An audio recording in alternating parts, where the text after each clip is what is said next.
food controlling my life, whether I'd be going out with friends or family, maybe going out with weddings, maybe just saying no to everything. Was it actually worth it? I was thinking to myself. I was mentally burdened and mentally burnt out to a point, having these wars in my head about calories every single day. Welcome to the Binge Dietitian podcast. I'm Jonathan and I'm here to help you end 24/7 food thoughts, binge eating, and actually enjoy life with food. This episode is for educational and informational purposes only, not to be substituted for medical or personalized advice. Check the link in the description for my recovery resources and let's get straight to the episode. Hi, so before we start this episode, I just want to quickly share my new weekly binge eating recovery newsletter.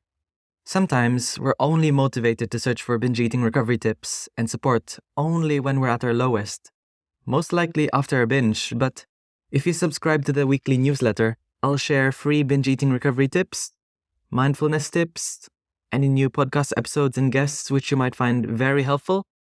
And I'll also be sharing some things in my mind throughout the week that I've found and things that have been very helpful in maintaining my relationship with food. Because as we know, sometimes our relationship with food, no matter how good it isn't always a tip-top shape. It isn't always sunshine and rainbows. Our relationship with food is a spectrum, and what we want to do to keep away from having any disordered eating habits or ending up in binge eating habits is to maintain a really good relationship with food, with the keyword maintain.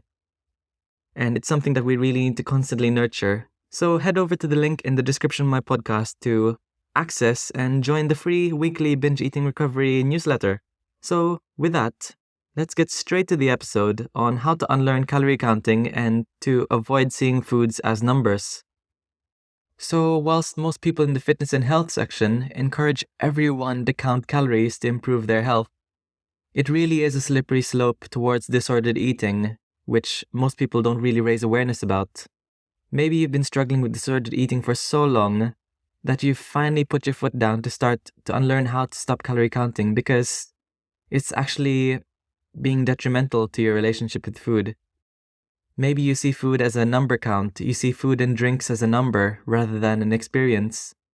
You might probably obsess or have some certain form of anxiety over certain foods, particularly foods which are high calories.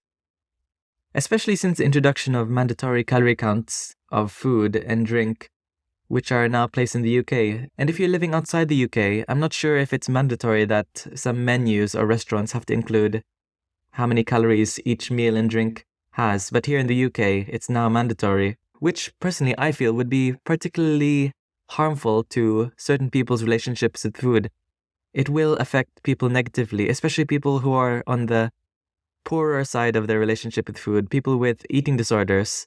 They open up a menu and they see numbers, and then it's going to trigger some certain disordered habits like, okay, this food is going to be X amount of calories. I'm going to enjoy it now, but because of this, since I knew how many calories this is, I'm probably going to not eat for a few days or jump on this restrictive diet. So in my professional opinion, I feel like calorie counts in menus would be unhelpful. So avoiding calorie counts wherever you go can be very difficult.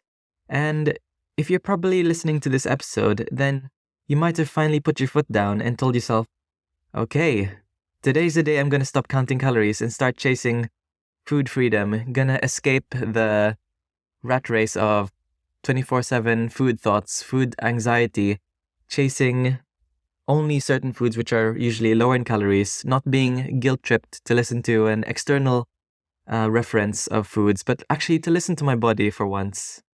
So before we start this episode, I just want to add a disclaimer. As I said earlier, I'm not saying calorie counting is instantly disordered, period, because this can be helpful to certain groups of people only and only if you don't have any obsessive food thoughts around every single bite of food you eat. You don't worry about going over a certain calorie goal. If you're still hungry, you still listen to your body. And the number of calories you eat, whether it's a lot or not enough, doesn't influence your mood. If you're in this particular group, then sometimes calorie counting might be helpful. But if you struggle with calorie counting, food anxiety, overeating episodes, binge eating episodes, then calorie counting is not going to stop your binge eating urges. And what can help reduce your binge eating urges is to sway away, avoid calorie counting for now, and to listen to those internal cues. So a bit of story time. As a dietitian, I can tell you easily what foods contain X amount of calories or X amount of protein. But honestly, being mindful and aware of calorie counts of certain foods did lead me to disordered eating habits, especially when I was a student dietitian and I didn't have much awareness of how this could lead me into a rabbit hole of disordered eating habits.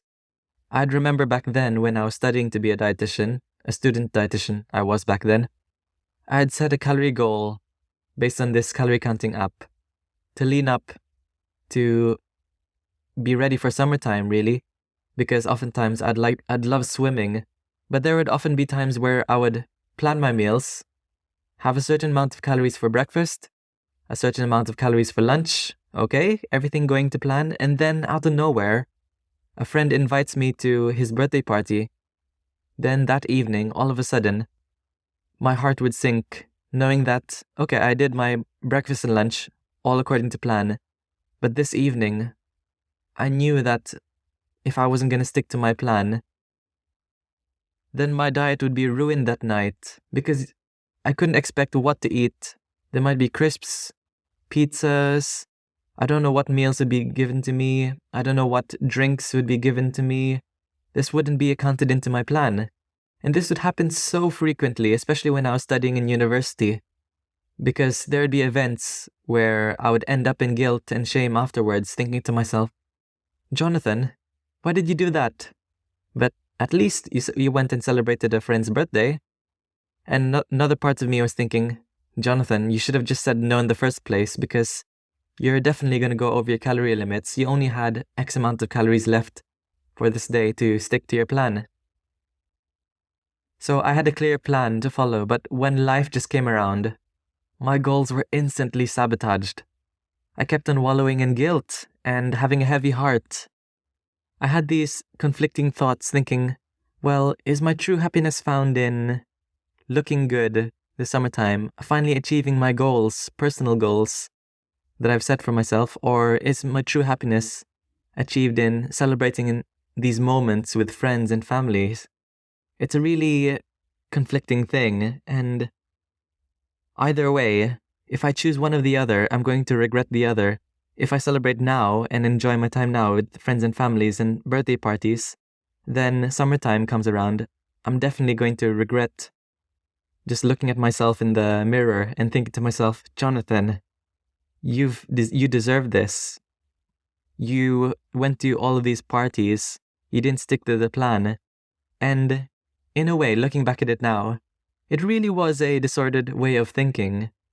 And what I'm trying to say is that calorie counting can really negatively affect your life, and whilst the intention might be to improve your health or improve your body image, so what I'm trying to say is that calorie counting can negatively affect your life. It can start to control your life, affect your decisions, whether you go out with friends and families or not. And sometimes with the intention of improving your health, was it actually worth it where I had to lose X amount of weight to improve my health and maybe think that I might look better, maybe think that I would improve my confidence at the cost of having food anxiety, food controlling my life, whether I'd be going out with friends or family, maybe going out with weddings, maybe just saying no to everything. Was it actually worth it? I was thinking to myself. I was mentally burdened and mentally burnt out to a point, having these wars in my head about calories every single day. By the way, just a quick break from the podcast to let you know of my free hunger regulation webinar series, which is in the link in the description of this podcast. There's also an ebook version if you're more of a reader than a watcher. This is the perfect resource I wish I had when I struggled with binge eating years ago, which is used to guide you from everything you need to know, from why we binge, what are the binge triggers, and the eating pattern to stop binge eating. Because when we've been struggling with binge eating for so long, you and your body lose touch of what normal hunger and normal fullness is. You're constantly on feast or famine mode. So head to the link in the description of this podcast for the free hunger regulation resources to have a clear game plan to tackle binge eating for good. Anyway, let's get straight back to the episode. So, how did I escape seeing food as a number, having food control my life, and having a calorie limit on a mobile phone dictate whether I should go out with friends or not? Well, in this episode, I'll give 3 tips for you on how I stopped counting calories and having a calorie count on a mobile phone control every decision I made. Yes, even as a dietitian where my whole work and livelihood revolves around food, I did it, and so can you. So the number 1 tip I would recommend is to, number 1, delete your calorie counting app. Yep, I said it. It might sound very obvious and simple, but I bet if you've been using a calorie counting app such as MyFitnessPal, Chronometer, Noom, for example, calorie counting apps like these are setting unrealistic calorie limits which have been shown to be heavily underestimating how many calories you actually need.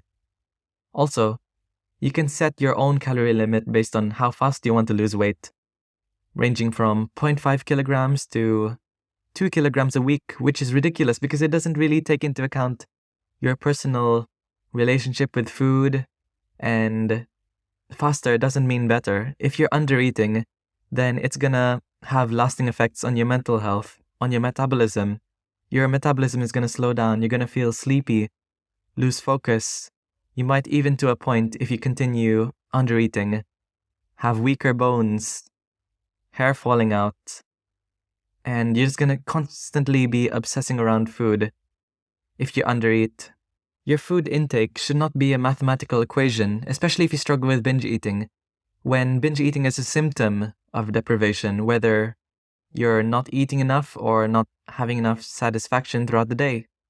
It could be really depressing to know that most of us require at least 2,000 calories a day to function properly, whether you're a man or a woman. And let's say you want to have speedy weight loss. It tells you should follow maybe 1,000 or 1,200 calories a day, which is much, much less than what your body requires to function. And if your body recognizes that it's undereating, then it's going to turn down these bodily functions to save energy. It's going to use less energy throughout the day. And like I said earlier, your body will try to find ways to use less energy by reducing its temperature. You'll start to feel cold, reducing brain function. You'll start to lose focus. You start to reduce your breathing capacity at some certain points. You start to have less energy in the gym. You start to have possibly poorer bowel health. Some people find that their muscles in their gut move slowly. They sometimes have constipation, which most people don't even talk about if you're undereating. So delete your calorie counting app because you're listening to a number on a screen telling you what to eat to track every single food you make, or else you'll be judged in the big screen with a big red negative number sign on the app telling you that you've gone over your calorie goal, which is, in a way, unconsciously disastrous to your mental health and self-esteem. So, and no, I'm not telling you to move it to another side of your phone and remove it from your home screen. I'm actually telling you to fully uninstall it from your phone. Okay, so number 2 on how to unlearn these calorie counting habits is to have a consistent eating schedule of 3 meals a day and 2 to 3 snacks in between. That is the definition of what normal eating should look like. So that's your breakfast, mid-morning snack, lunch, mid-afternoon snack, dinner, and possibly an evening snack before bed. Because when we struggle with following a number to dictate how much we should eat, we could start to lose touch of our own hunger. So what we need to do is to start being back in touch with our hunger, to restore what we call our interoceptive awareness, which is the ability to sense how our body feels. Because when we've been struggling with disordered eating habits, not really having a consistent eating schedule or consistent amount of food we eat, we start to lose touch of what normal hunger looks like. And whilst we think that, okay, there's breakfast, lunch, and dinner throughout the day, our body doesn't recognize that we have specific eating times, because our body only recognizes a pattern. If it doesn't recognize a regular, consistent pattern of eating maybe, let's say, breakfast at 8 o'clock, lunch at 12 o'clock, dinner at 6 o'clock, if it has a disordered eating pattern, a regular eating pattern where you're skipping meals, maybe having variable intakes, maybe eating little for breakfast and then maybe eating a lot for dinner time, and then the next day maybe eating a lot for breakfast. If you're not having a consistent eating schedule, then you're really confusing your body to what fullness and hunger is meant to look like. So what I want you to do is to have consistent eating schedule, 3 meals a day and 2 to 3 snacks in between, and try to focus on telling yourself, how can I add the most amount of nutrients in this meal or snack, rather than focusing on how much can I eat or how much can I get away with eating whilst meeting my calorie limit. Think about what nutrients or nourishing meals you can add rather than what can I remove. It's easier to get rid of numbers when you think of what can I add rather than what can I remove, because removing or trying to get away with the least amount of calories puts your mental health or your mindset into an urgency to be very specific, be very obsessive with how much you're eating. So train your body once again to have these regular, consistent eating habits. And the key word is consistent, because especially when we had a binge eating episode, let's say in the evening, it's very, very easy and very, very tempting to skip breakfast the next day. But we have to be consistent. Tell your body that food is still here and there's no need to panic, no need to raise awareness of these hunger alarms. Eat and persevere with eating consistently regular meals. This is called mechanical eating. So mechanical eating is very well known to dietitians who work in eating disorders, because eating disorders can really help you lose track of what true hunger feels like. But mechanical eating, eating regular meals consistently, is what will help you regain those hunger cues once again. So moving on to number 3, on top of eating regular meals, I want you to eat the foods you want the moment you crave it. The actual food, not the lower calorie option, but the food you're actually craving whenever it pops up into your mind. I remember that I thought I was truly listening to my body back then by ordering takeaway, because I would often lie to myself that I would love kebabs rather than something that I actually wanted back then, maybe like KFC, McDonald's, or Pizza Hut. Because although I do love kebabs, I was thinking to myself, the idea of takeaway is what I wanted, but I wasn't actually thinking what I actually truly wanted. I was just choosing something that I think would satisfy myself by having the option that would give me the lowest amount of calories possible, because I would often go for kebabs instead of KFC, McDonald's, or Pizza Hut, because it would often be higher in protein.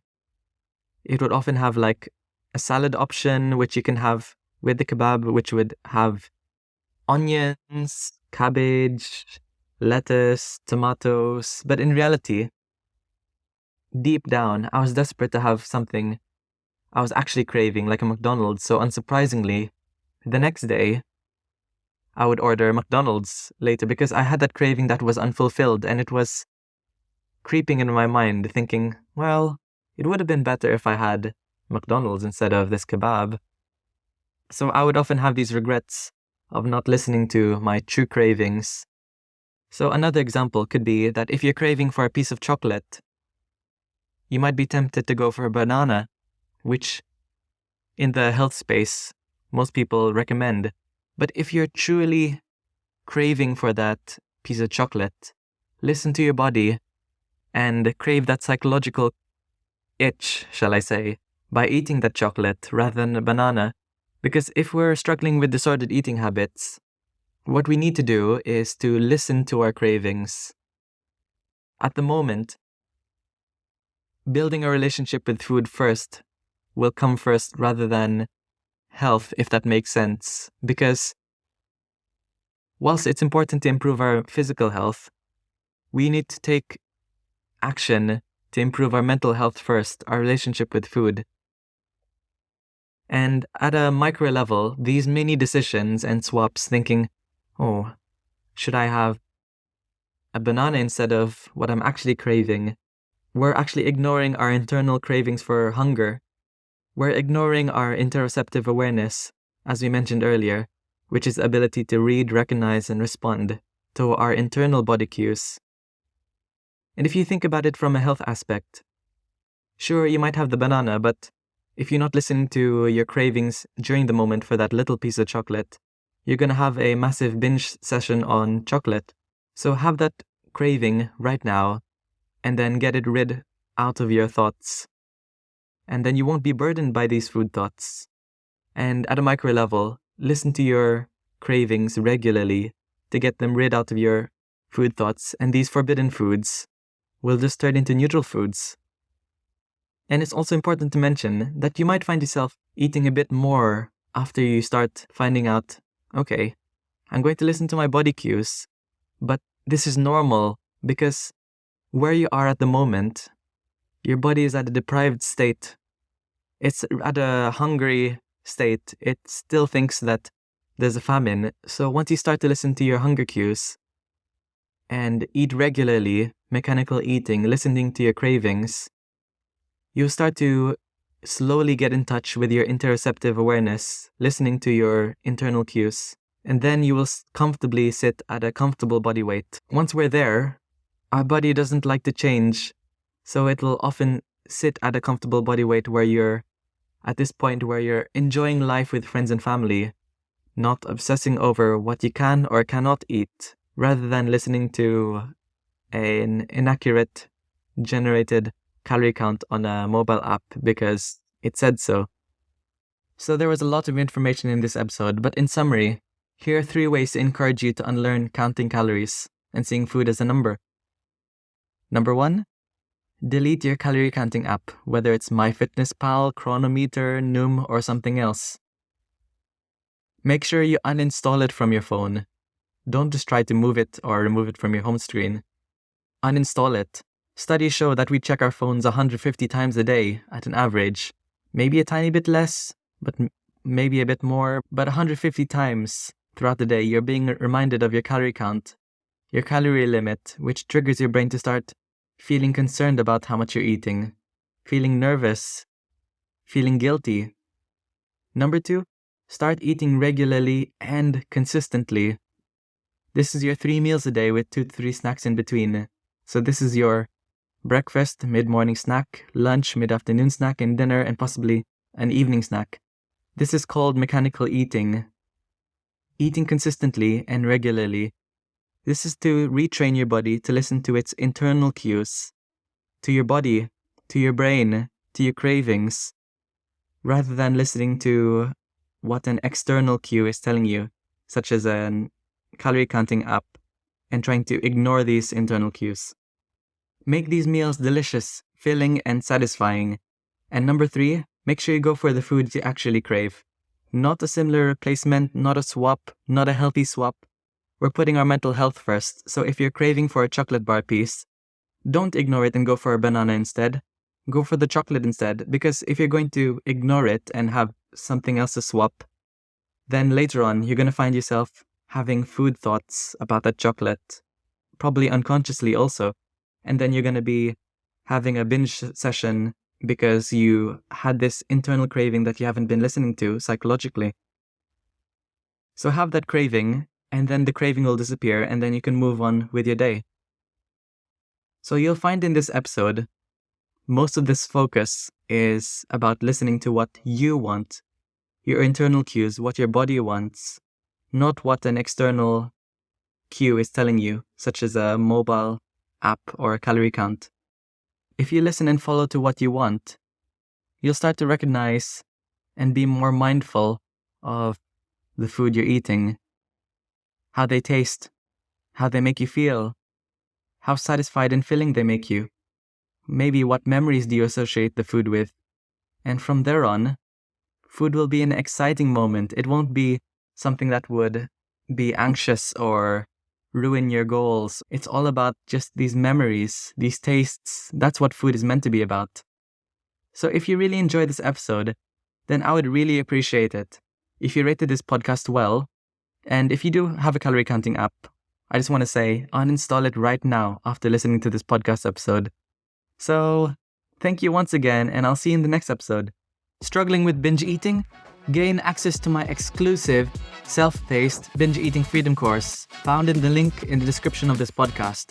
My course is everything I wish I knew when I struggled with binge eating, but it's all wrapped up into one easy-to-understand platform. You'll finally learn how to put an end to binge eating and put an end to food dictating everything you do, controlling your life. Access it now in the link in the description of this podcast.